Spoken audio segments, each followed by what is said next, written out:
Welcome to परम classes channel. दोस्तों, एक बार फिर से आप सभी का परम क्लासेस चैनल में स्वागत है। Friends, we will new communication model, that is helix Dance communication model. In 1967, Frank Dance proposed a new communication model called Helix Dance Communication Model. Friends, Mr. Frank Dance proposed that the communication process is three-dimensional shape in his shape. Friends, the model says that it is small at the start and at the end, but as the both process grows and grows, that is very bigger and bigger. Friends, this is like a wire process, this is like a cylinder process, this is like a cone process.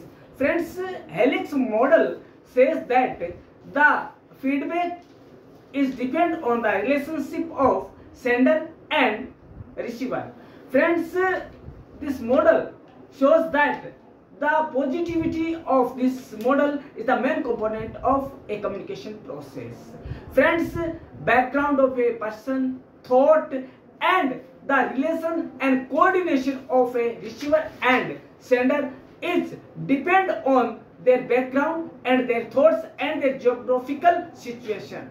Friends, now we know the theory of this helix model. Helix model shows that the communication process is wider and wider than the start and last point.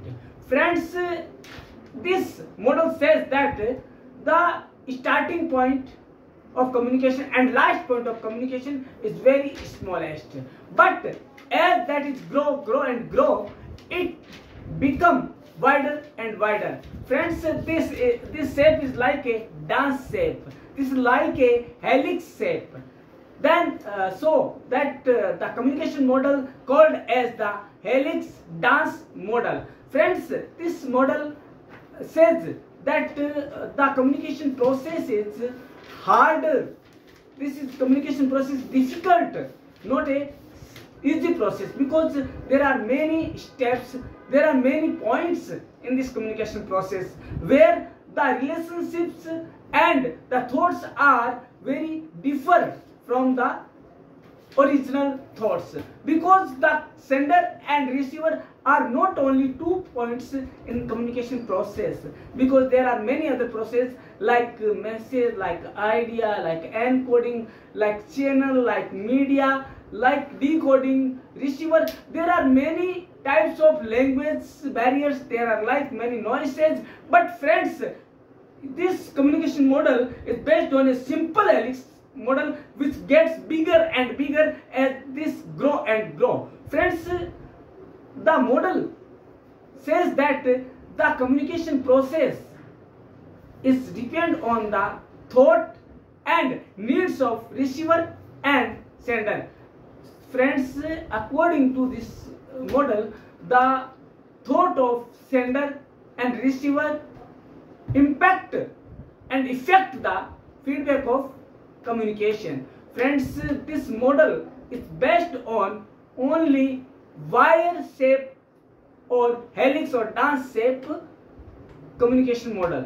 Friends, this model is a brand new model of communication, because this called the transactional communication model, and the Frank Dance named this model non-linear and a dynamic communication model. Dynamic in the terms because this model is different in all models, because dense helical models is came first in light from the Frank Dance, so it called the Frank Dance model.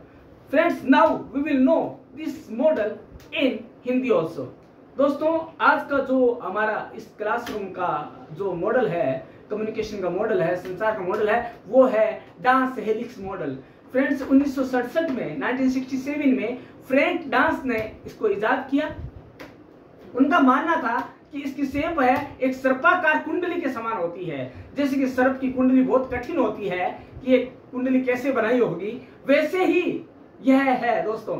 ये क्या है, एकदम शुरुआत में जो starting point है वहां पे छोटा होता है, स्मॉल होता है, और लास्ट में भी स्मॉल है, लेकिन बीच में जाकर ये बहुत ज्यादा सर्पिलाकार होता है, या वायर की भांति होता है। जैसे वायर, एक वायर की हम गोलाकार बना देते हैं, वैसे गोल गोल गोल घुमा होता है। और दोस्तों इसकी शेप लाई के सिलेंडर और लाई के कोण के समान होती है। कोण जैसे तीखा नुकीला होता है और उसके ऊपर जाके वाइडर होता जाता है, वैसे इसकी शेप है दोस्तों इसका मानना यह है, इस जो मॉडल का है कि वहां पे बहुत सी डिफिकल्टीज आती है। जब हम कम्युनिकेशन प्रोसेस को शुरुआत करते हैं, कई डिफिकल्टीज आती है, क्योंकि सेंडर और रिसीवर 2 पॉइंट नहीं है दोस्तों। जैसे जैसे ये प्रोसेस आगे बढ़ती जाती है, ये प्रक्रिया आगे बढ़ती जाती है, वैसे वैसे इसमें और भी कंपोनेंट्स शामिल होते जाते हैं। जैसे रिलेशनशिप हो गया, जैसे कोऑर्डिनेशन हो गया, समन्वय हो गया, साझेदारी हो गई, संबंध हो गए दोनों के, या हमारा बैकग्राउंड हो गया, एनवायरनमेंट हो गया जिस एनवायरनमेंट में हम रहते हैं, या वो नॉइस हो गई,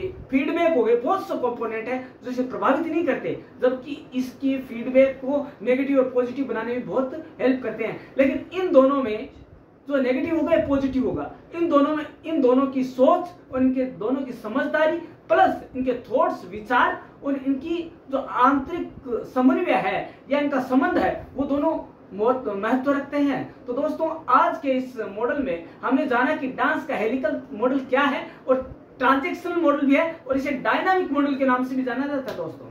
तो आज के इस मॉडल में कई सवाल उठकर आते हैं, जो कि आपके CUT NET exam, CUT exam, NET NTA exam और पीआरओ, बीजीएमसी, एमजीएमसी के लिए इंपॉर्टेंट है, उसके नजरिए से बहुत महत्वपूर्ण अपना स्थान रखते हैं। पहला है कि यह जो डायनामिक मॉडल है वो कब इजाद हुआ, 1967 में हुआ। डायनामिक मॉडल का दूसरा नाम क्या है, हेलिकल डांस मॉडल। देन उसके बाद होता है कि डांस का हेलिकल मॉडल कौन लाया, फ्रेंच डांस ने इसे इजाद किया। और ये जो इसकी आकृति कैसी होती है, हेलिक्स शेप की होती है। जो कि डायनामिक मॉडल है उसकी शेप कैसी होती है, हेलिक्स शेप की होती है। तो दोस्तों आज हमने जाना कि क्या होता है एक डायनामिक मॉडल, क्या होता है ट्रांजैक्शनल मॉडल। क्योंकि हमें ट्रांजैक्शनल मॉडल तो कभी जाना था, कल भी जाना था, क्योंकि बर्नोल्ड का हमने कल जाना था। लेकिन आज का जो मॉडल था वो था एक डायनामिक मॉडल, जो कि फ्रैंक डांस के द्वारा इजाद किया गया था। दोस्तों ये जो सवाल है ना, वो तभी आपको जानने को मिलेंगे जब आपने परम क्लासेस चैनल को सब्सक्राइब किया होगा या उसके बेल आइकन तो दबाया होगा। क्योंकि दोस्तों यदि आपने नहीं दबाया है तो आप इनसे अनभिज्ञ रह जाएंगे दोस्तों। और जितनी सरल भाषा में ये परम क्लासेस चैनल आपके सामने जो पठन पाठन की सामग्री लाता है, अध्यापन की या अध्ययन की सामग्री लाता है, उतनी शायद सरल भाषा में कोई नहीं ला पाएगा। क्योंकि दोस्तों जो 18 साल की तपस्या है वो रंग लाती है किसके बाद, जब अपना अनुभव होता है उसके बाद। और उसी अनुभवों को समेट कर परम क्लासेस चैनल आपसे हर रोज मिलता है दोस्तों। इसके लिए आपको करना बस इतना सा है कि आपको इसे बेल आइकन दबाना है, सब्सक्राइब करना है और कमेंट में वो चीजें लिख देनी है जिसके बारे में आप जानना चाहते हैं। तो दोस्तों देखते रहिएगा, जानते रहिएगा और लिखते रहिएगा अपनी नोटबुक में क्या क्या उसने पढ़ाया परम क्लासेस चैनल ने। तो कल हम मिलते हैं इसी समय इसी चैनल पर, तब तक के लिए धन्यवाद।